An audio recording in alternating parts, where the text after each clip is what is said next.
Hello, my name is Pastor Kathy Kollar. I'm the pastor of Pleasant Valley Lutheran Church near Malabar Farm State Park and St. Paul Lutheran Church in Lucas, Ohio. Greetings. We are reading through the Bible with commentary. We are in the book of 2 Kings already and have been reading about lots of people dying. So in just like Samuel, Kings was originally one book in Hebrew. When they translated it into Greek, it became two scrolls.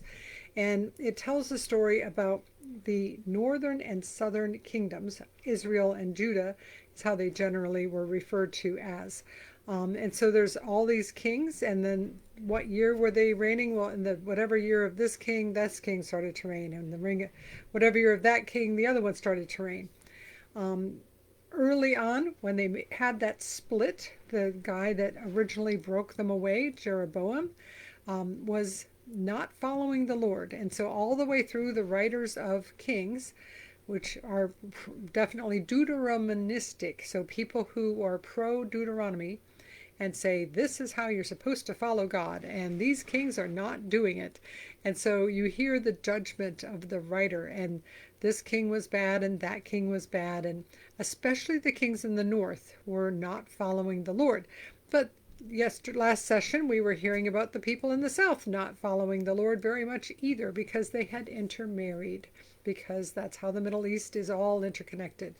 So in the northern kingdom there was Othniel, who was very powerful, and his son Ahab, also powerful, who made a alliance. And so Ahab marries a princess named Jezebel, who is known as Ubu Jezebel, because she is after Elijah and goes to kill Elijah. And Elijah's like, your blood is going to get splattered on the wall and you're not even going to get buried. And yet our last session we heard Elijah's gone, but this is what happened to Jezebel. She was thrown out the window and her blood was spattered, and the dogs got to her before they went out to bury her, and there was not much left that they could bury. So prophecy came true. So with Ahab, one of them made a prophecy that said, you're going to lose your dynasty, you're gone, because you're following Baal. And Ahab actually repented a little, and God said, okay, fine, it's not going to happen to you, it'll happen to your son. And so in our last session, there were a lot of people dying. There was a Ben-Hadad that was king of Aram, and he was just murdered by Hazael, who is now then attacking Israel. And then there's all these kings. Ahab's son Jehoram, Jehoshaphat's son Jehoram. There's two Jehorams, also known as Joram, and it's very confusing.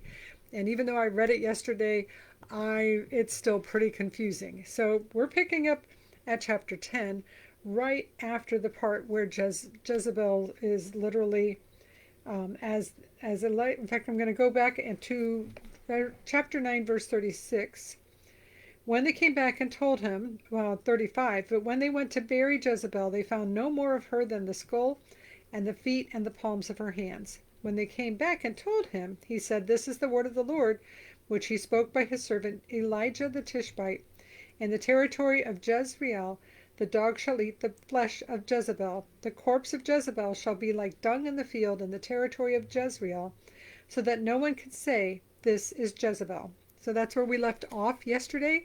And that was Jehu had come and basically done a revolt, a rebellion against, I'm going to get the wrong name, against one of the Jehorams. So Jehu had shot Joram, and then the king of Judah was Ahaziah, whose mother was Athaliah, who is the sister of Ahab, or the daughter of Ahab. They're related. They're all very closely related. So Ahaziah and Joram were together. Jehu comes along. Some people say Jehu, and this looks like Jehu, and killed them and said, okay. So chapter 10, now Ahab had 70 sons in Samaria. So Jehu wrote letters and sent them to Samaria, to the rulers of Jezreel, to the elders, and to the guardians of the sons of Ahab, saying, since your master's sons are with you, and you have at your disposal chariots and horses, a fortified city and weapons, select the son of your master who is best qualified, set him on his father's throne, and fight for your master's house. But they were utterly terrified and said, "Look, 2 kings could not withstand him.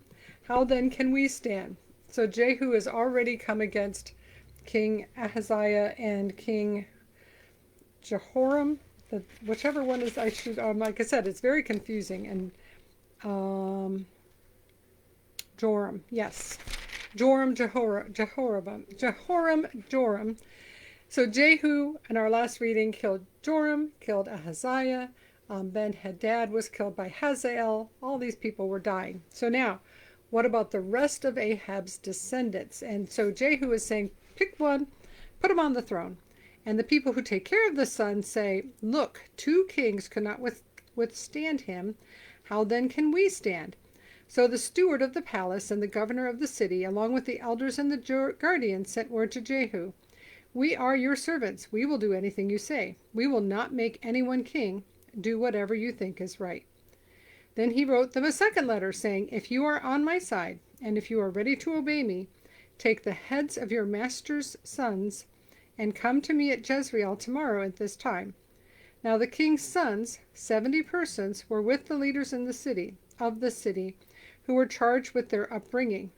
When the letter reached them, they took the king's sons and killed them, 70 persons. They put their heads in baskets and sent them to him at Jezreel.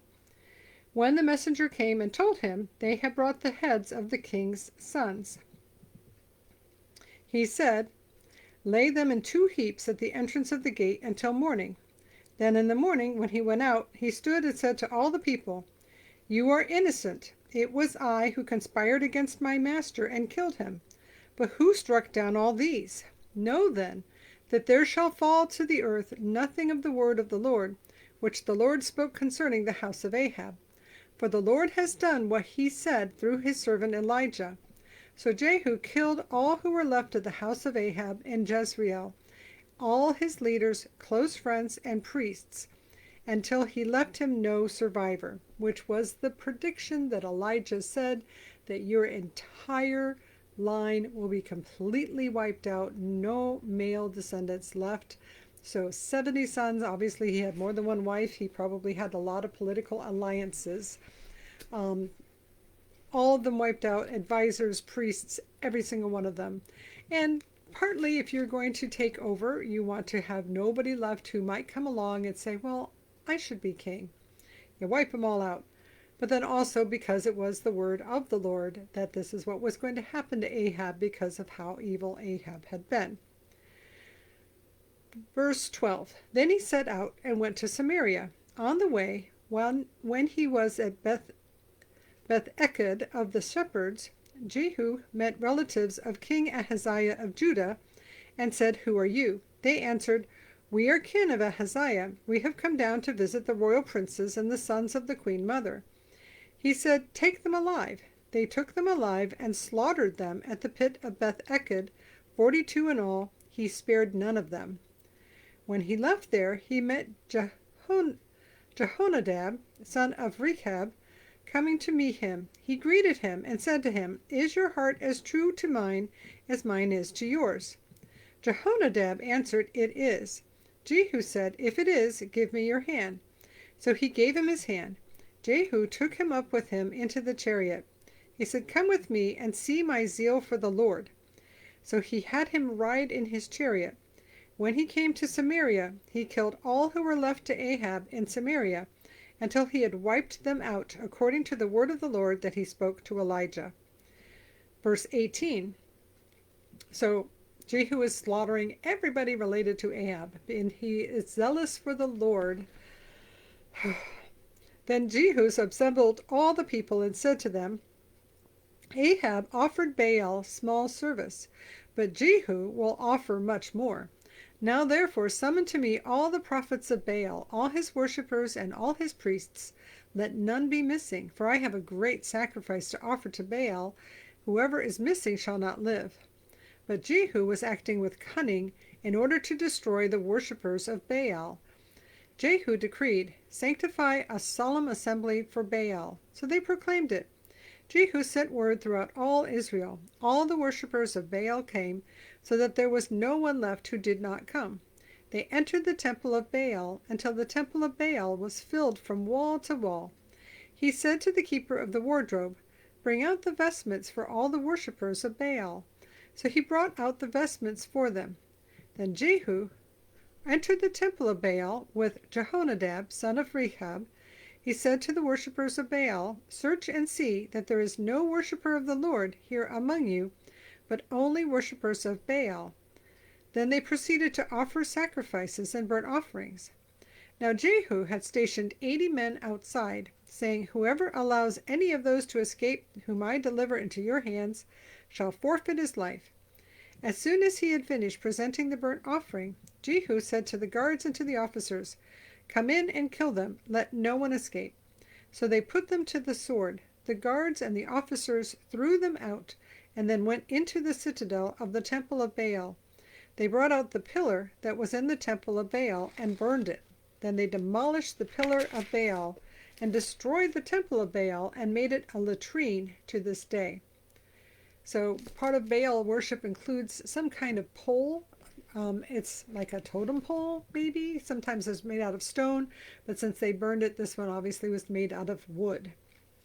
Verse 28, Thus Jehu wiped out Baal from Israel. But Jehu did not turn aside from the sins of Jeroboam, son of Nebat, which he caused Israel to commit, the golden calves that were in Bethel and in Dan.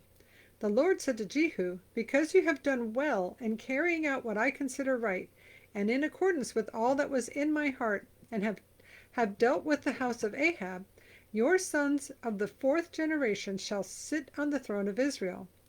But Jehu was not careful to follow the law of the Lord the God of Israel with all his heart. He did not turn from the sins of Jeroboam, which he caused Israel to commit. So God is saying, you did good. You've killed all these followers of Baal and Ahab and all the people I wanted you to kill. But there's still these 2 golden calves, and you're not getting rid of those. Verse 32. In those days the Lord began to trim off parts of Israel. Hazael defeated them throughout the territory of Israel. From the Jordan eastward, all the land of the Gilead, the Gadites, the Reubenites, and the Manassites, from Aroer, which is by the Wadi Arnon, that is Gilead and Bashan. Now the rest of the acts of Jehu, all that he did, and all his power, are they not written in the book of the annals of the kings of Israel? So Jehu slept with his ancestors, and they buried him in Samaria. His son Jehoahaz succeeded him. The time that Jehu reigned over Israel in Samaria was 28 years.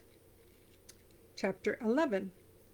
Now when Athaliah, Ahaziah's mother, saw that her son was dead, she set out about to destroy all the royal family. So Athaliah had married into the family, and she is related to Ahab, was either the sister or niece of Ahab. So she goes to kill all of the rest of the family from Judah. But Jehoshaphat, King Joram's daughter, Ahaziah's sister, took Joash, son of Ahaziah, and stole him away from among the king's children who were about to be killed. She put him and his nurse in a bedroom. Thus she hid him from Athaliah so that he was not killed. He remained with her 6 years, hidden in the house of the Lord, while Athaliah reigned over the land. So they're killing. Athaliah is the queen mother. She was the queen mother of Ahaziah that got killed, and she's like, kill all of his children, her own grandchildren in some cases, because she wants the power and she's reigning. But there was one child that got hidden away, Joash. Verse 4. But in the 7th year, Jehoiada summoned the captains of the Kerites and the guards and had them come to him in the house of the Lord. He made a covenant with them and put them under oath in the house of the Lord. Then he showed them the king's son. He commanded them, "This is what you are to do. 1/3 of you, those who go off duty on the Sabbath and guard the king's house, another third being at the gate Sur, and a third at the gate behind the guards, shall guard the palace. And your 2 divisions that come on duty in force on the Sabbath and guard the house of the Lord shall surround the king, each with weapons in hand, and whoever approaches the ranks is to be killed. Be with the king in his comings and goings. So he is the son of the previous king. He's the king. Verse 9, the captains did according to all that the priest Jehoiada commanded. Each brought his men who were to go off duty on the Sabbath, with those who were to come on duty on the Sabbath, and came to the priest Jehoiada. The priest delivered to the captains the spears and shields that had been King David's, which were in the house of the Lord. The guards stood, every man with his weapons on his hand, from the south side of the house to the north side of the house, around the altar and the house, to guard the king on every side. Then he brought out the king's son, put the crown on him, and gave the covenant. They proclaimed him king and anointed him. They clapped their hands and shouted, "Long live the king!" So, house of the Lord, the temple, it's got treasuries, it's got rooms. They've been hiding him there for 7 years, 6 or 7 years. And they're bringing out shields and making a big noise and proclaiming the son of the previous king, Ahaziah, as king, King Joash. Verse 13, when Athaliah heard the noise of the guard and of the people, she went into the house of the Lord to the people. When she looked, there was the king standing by the pillar, according to the custom, with the captains and the trumpeters beside the king, and all the people of the land rejoicing and blowing trumpets. Athaliah tore her clothes and cried, "Treason! Treason!" He is the king's son. She is not the king's son. She's the mother, but she's been reigning for 8 years and using all the power she has. Then the priest Jehoiada commanded the captains who were set over the army, "Bring her out between the ranks and kill with the sword anyone who follows her." For the priest said, "Let her not be killed in the house of the Lord." So they laid hands on her. She went through the horses' entrance to the king's house, and there she was put to death. And this is often a case in biblical times. You've got the very powerful priests and the very powerful king, or in this case the queen.